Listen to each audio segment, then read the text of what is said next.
Selamat pagi, salam, salam sadar. Assalamualaikum warahmatullahi wabarakatuh. Alhamdulillahirabbil alamin. Wassalatu wassalamu ala asrafil anbiya'i wa mursalin wa ala alihi wa sahbihi ajma'in, amma ba'd.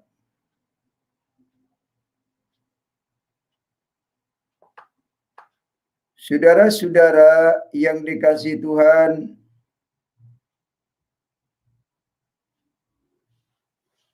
pada kesempatan pagi hari ini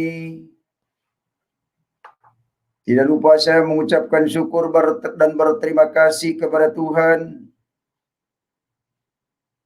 Segala puji dan syukur saya panjatkan kehadirat Tuhan Yesus Kristus, Bapa di surga, yang layak ditinggikan dan diagungkan, dipuji dan disembah.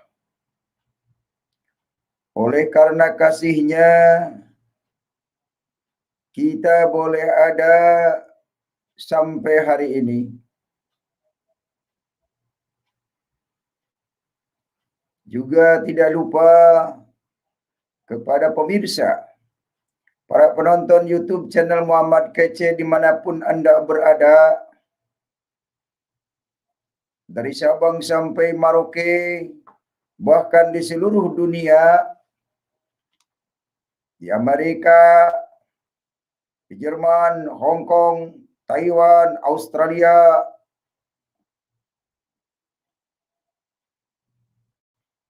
dan juga saya berterima kasih kepada para pendukung yang telah memberikan bantuan untuk pelayanan ini, agar Muhammad Kece terus menyampaikan kebenaran-kebenaran firman Tuhan, menjaga dari pemualafan, menghindari dari penyesatan.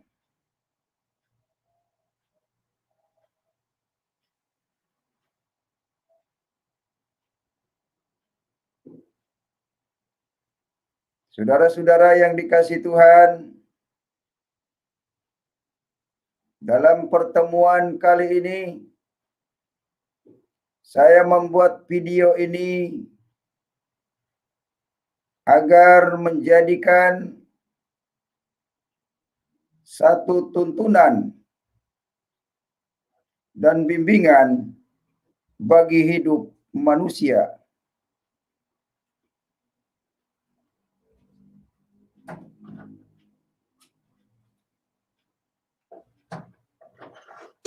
Dalam kesempatan kali ini, saya membawakan tema agama bukanlah Tuhan. Izinkan saya membacakan Al-Quran surah 7 Al-A'raf ayat yang ke-179.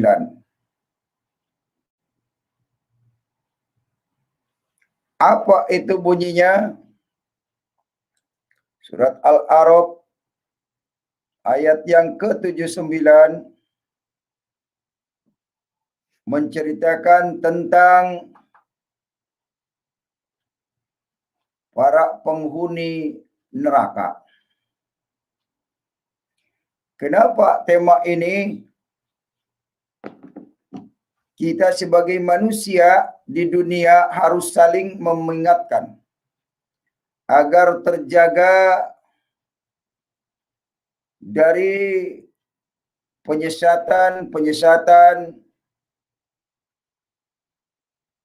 yang membawa manusia kepada neraka.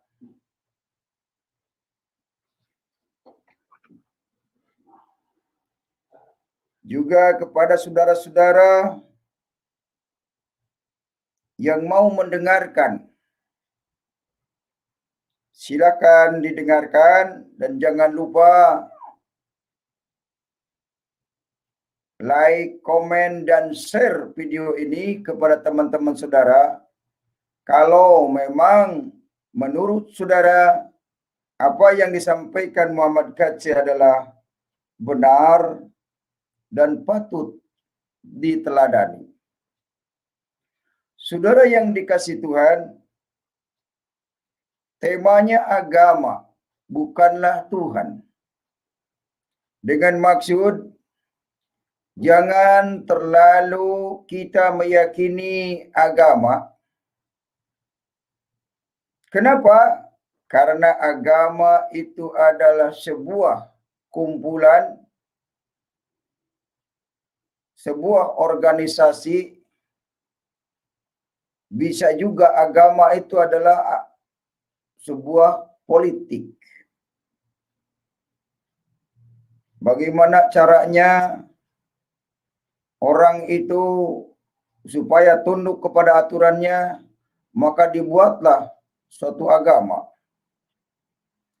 Agama ini tujuannya baik. Ini tujuan secara teori ya. Tujuan secara teori agama itu baik untuk mencapai hadirat Tuhan. Namun agama akan jadi rusak kalau dikendarai oleh politik-politik duniawi, oleh politik kekuasaan. Kita ambil contoh yang dekat saja. Agama Islam sekarang sudah kelihatan belangnya. Sekarang sudah kelihatan politiknya. Banyak orang dikorbankan, rela mati demi agama. Kalau kita berpikir, apa manfaat kita dari agama? Apa untung kita dari agama? Agama itu hanya usaha manusia untuk menghadap hadirat Tuhan, untuk menemukan Tuhan. Tetapi kalau agama sudah menyimpang dari kitab sucinya, maka agama itu akan menjadi sarang politik. Agama akan menghalalkan segala cara demi kepentingan politiknya.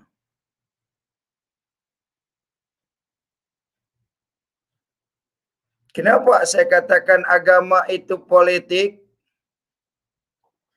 Karena yang ribut soal agama hanya Islam dan Kristen. Islam untuk memberikan teror kepada Kristen, rela mengorbankan nyawa untuk meledakkan bom bunuh diri seperti halnya yang terjadi di Makassar, gereja katedral. Orang yang meledakkan bom bunuh diri suami istri itu beragama Islam, bukan beragama yang lain.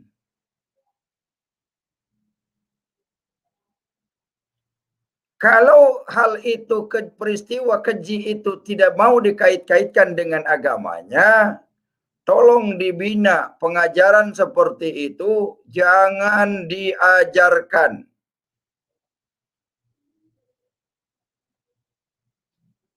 Saya tahu pengajian setiap minggu, bahkan setiap malam, membaiat umat-umatnya, mendoktrin umat-umatnya agar rela membunuh diri, agar rela menyerahkan nyawanya demi agama.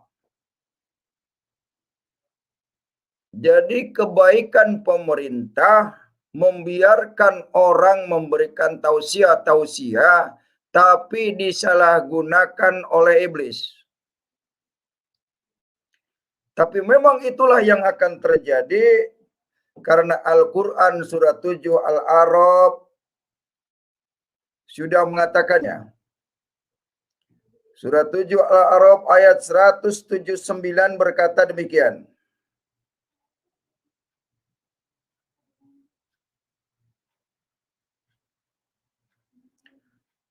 Ayat 179.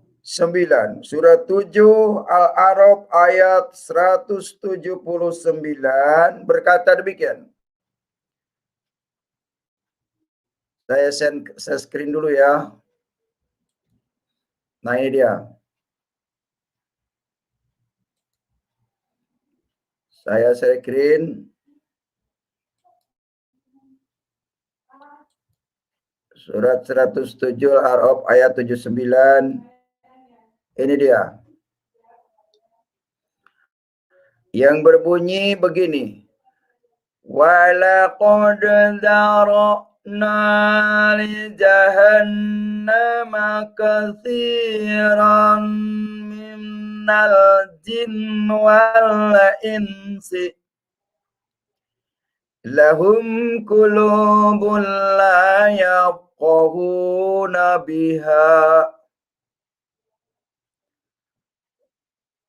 la yafqahuna biha walahum a'yunun la yubsiruna biha walahum adhanu la yasma'una biha ulaika kal an'ami bal hum adallu ulaika humul ghafilun. Yang artinya, dan sungguh akan kami isi neraka jahanam kebanyakan dari kalangan jin dan manusia. Saudara yang dikasihi Tuhan, yang akan menjadi penghuni neraka adalah dari kalangan jin dan manusia. Manusia yang seperti apa? Ya, manusia yang berkelakuan seperti jin. Jin itu adalah setan. Inilah calon penghuni neraka adalah jin. Oleh karena itu, saudara, jin itu adalah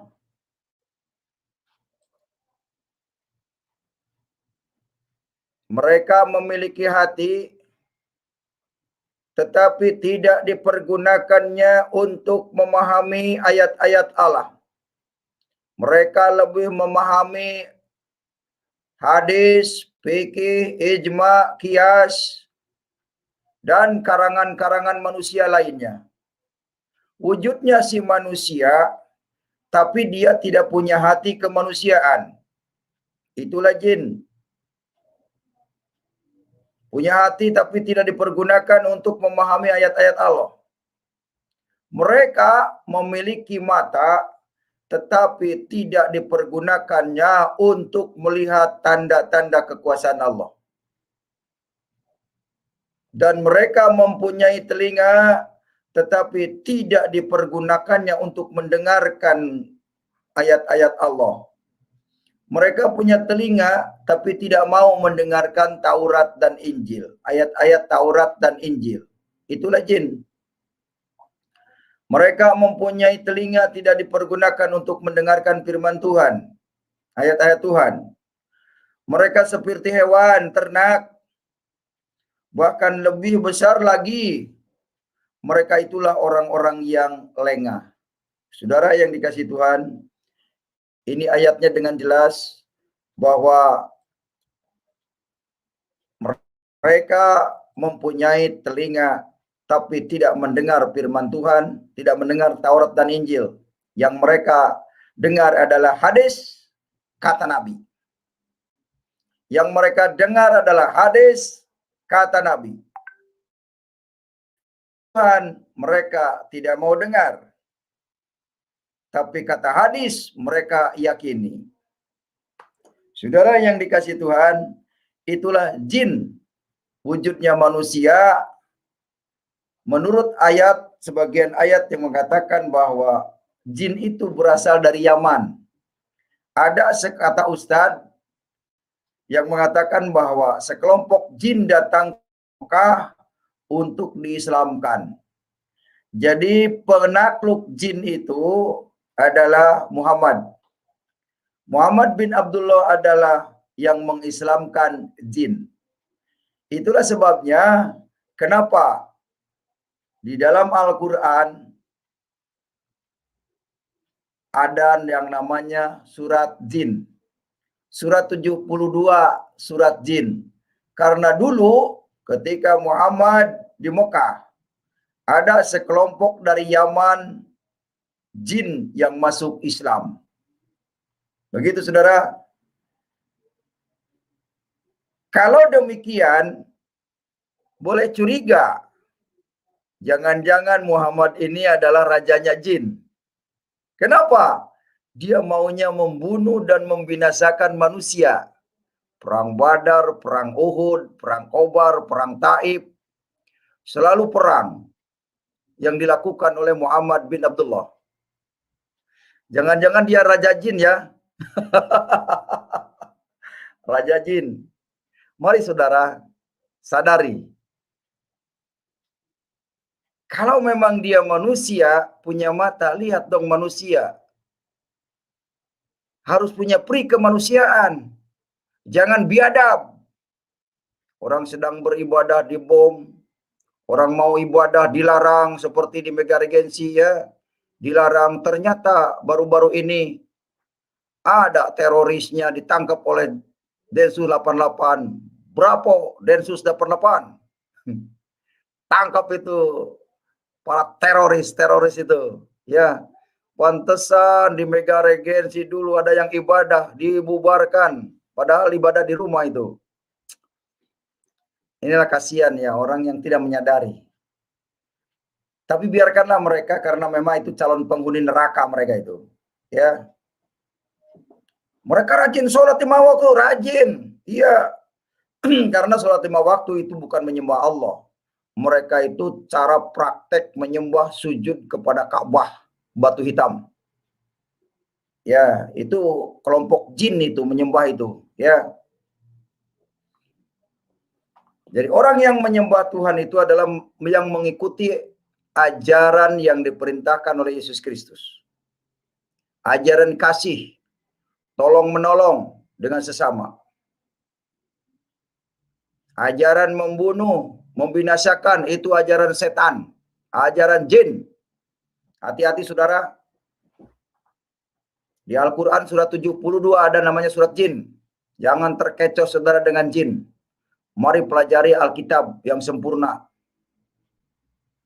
Jangan saudara mempelajari kitab jin. Surat jin, ya. Surat setan. Jadi itu surat setan. Ya, kalau nggak dikasih tahu begini, saudara nggak percaya, buka Al-Quran. Makanya umat Islam itu suka membanggakan ya apa yang tidak ada di Al-Quran. Apa yang dibanggakan yang tidak ada di Al-Quran? Nama Muhammad bin Abdullah kan tidak ada di Al-Quran. Tapi mereka bangga betul dengan nama Muhammad bin Abdullah, Nabi terakhir, Nabi penyelamat. Padahal ayatnya tidak ada di Al-Quran. Muhammad SAW tidak ada di Al-Quran. Muhammad SAW tidak ada di Al-Quran. Siapa yang bisa membuktikan ayat nama Muhammad bin Abdullah di Al-Quran? Tidak ada. Jadi umat Islam lebih suka melakukan sesuatu yang tidak ada perintahnya di Al-Quran. Oh, memerangi Yahudi ada di Al-Quran? Iya, itu yang dilakukan. Melakukan bom bunuh diri ada. Harus bunuh diri di Al-Quran ada ayatnya. Mana ayatnya? Cari aja. Saudara yang dikasih Tuhan, mari kita sadar. Agama bukanlah Tuhan. Taat kepada agama, saudara rugi. Agama bukan Tuhan. Tuhan bukan agama. Tuhan adalah Tuhan Yesus. Dan Yesus tidak membawa agama. Yesus membawa manusia ke dalam keselamatan. Yesus menuntun manusia ke surga. Bukan membawa ke agama, saudara. Oleh karena itu, berhubung agama ini politik, mari kita rame-rame tinggalkan agama politik. Jangan mau diperbudak oleh negara Arab, saudara. Jam sekian harus tunggang-tungging, jam sekian harus datang ke masjid, harus rame-rame. Aduh, pusing. Ya, ingat, Alkitab Yohanes 14 ayat yang ke-7 mengatakan, Akulah jalan, kebenaran, dan hidup.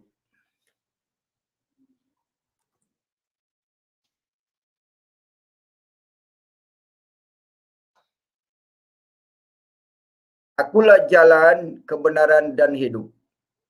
Tidak ada seorang pun yang datang kepada Bapa kalau tidak melalui aku. Jadi jalan kebenaran dan hidup hanya melalui Yesus. Jalan kebenaran dan hidup melalui Yesus.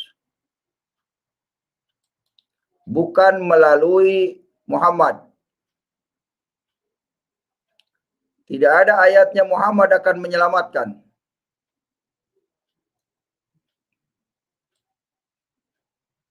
Tidak ada ayatnya Muhammad akan menyelamatkan. Karena Yohanes 14 berkata, Akulah jalan, kebenaran, dan hidup.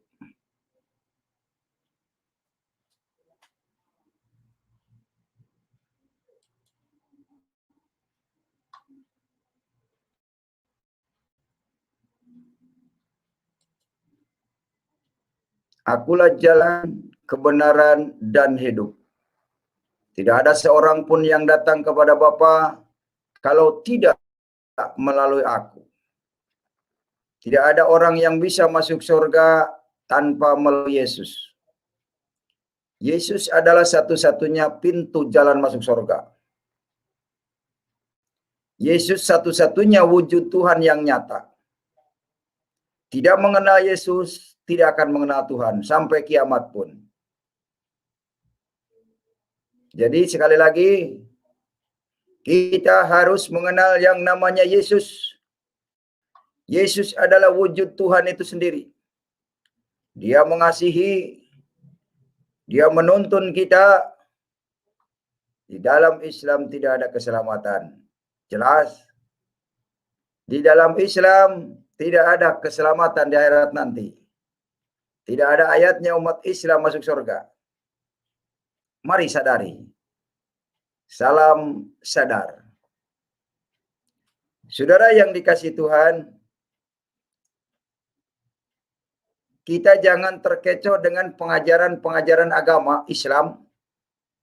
Karena pengajaran Islam itu bukan dari Al-Quran. Catat ya. Kebanyakan dari hadis dan fikih dari kitab kuning. Makanya banyak umat Islam yang tersesat. Karena menyimpang dari kitabnya. Lihat saja perdebatan-perdebatan umat Islam. Muter-muter. Ya. Tidak jelas arah tujuannya. Kenapa? Karena dia hanya memberitakan dongeng kata gurunya, kata ustadznya. Dia sendiri tidak punya konsep. Kalau yang berdebat dengan Muhammad KC. Mereka tidak punya dalil. Karena apa yang didengar oleh telinganya itu yang disampaikan. Seperti contoh, ustadznya sering mengatakan, kalau bom bunuh diri dapat bidadari 72. Itu yang disampaikan, yang ada dalam telinganya. Nah ini rusak mental bangsa Indonesia kalau seperti ini. Jadi pengajaran-pengajaran yang harus diubah. Pemikiran-pemikirnya harus diubah mindsetnya. Paradigmanya harus diubah. Kalau tidak, Indonesia ke depan akan berantakan. Akan ribut soal agama. Ingat saudara, agama bukan Tuhan. Agama bukan Tuhan. Lalu ngapain saudara mati-matian bela agama? Sedangkan agama tidak bisa menyelamatkan. Itu saja saudara, terima kasih.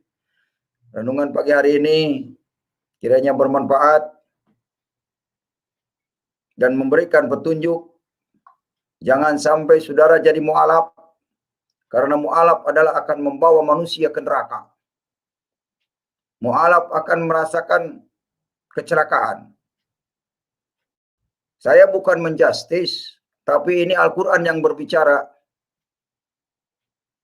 Sebagaimana dikatakan kisah Quran surat 107 Al-Maun ayat 4.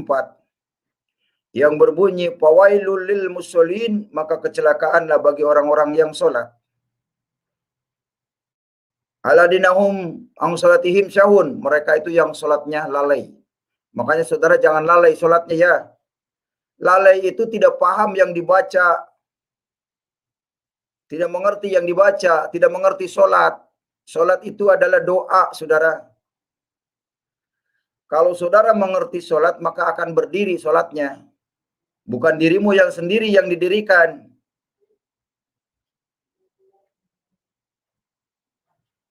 Kalau saja saudara mengerti ayat itu, harusnya berhenti dari melakukan sholat itu. Karena sholat 5 waktu itu hanya mendirikan tiang agama. Sholat yang didirikan sehari semalam 5 kali itu mendirikan tiang agama. Agar agama Islam itu berdiri, maka didirikan oleh dirinya sendiri masing-masing. Menurut Quran, sholat yang benar itu adalah mencegah dari perbuatan-perbuatan keji dan munkar. Itu sholat menurut Quran. Kalau saudara bisa mencegah dari perbuatan-perbuatan keji dan munkar, maka sholatmu akan berdiri dengan sendirinya. Apa itu sholat? Sholat itu doa. Doa itu meminta. Jadi semua bacaan sholat itu semuanya doa.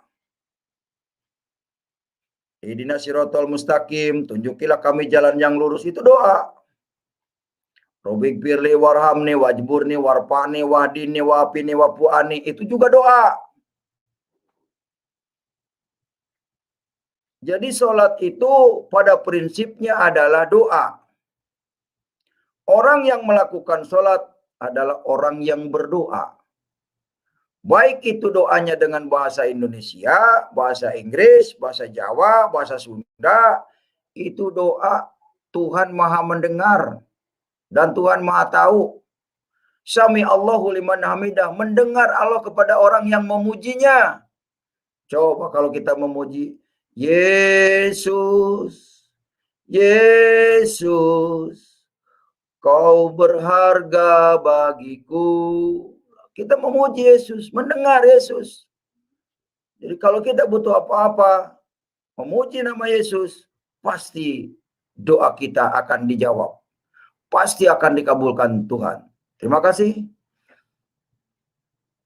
Muhammad Kece undur diri dari hadapan saudara. Ini sebetulnya lagi ngetes laptop aja, udah baik belum, bisa siaran lagi enggak gitu. Karena maklum ya, bisa dikerjain dari jarak jauh laptop itu ya. Jadi mohon maaf kalau jarang tampil di laptop ini. Ini juga mencoba apakah masih bisa buat siaran untuk menyampaikan kebenaran atau masih rusak. Kalau rusak nanti diganti yang baru. Tenang aja. Pemirsa dimanapun Anda berada, sampai di sini dulu. Mohon maaf kalau ada salah kata yang kurang berkenan. Izinkan Muhammad Kece undur diri dari hadapan saudara. Selamat bertugas, selamat beraktivitas. Tuhan Yesus memberkati saudara dan saya. Selalu menyertai, selalu melindungi, dan mengampuni. Tuhan Yesus menyembuhkan segala penyakit. Tuhan Yesus memberikan damai sejahtera bagi Indonesia.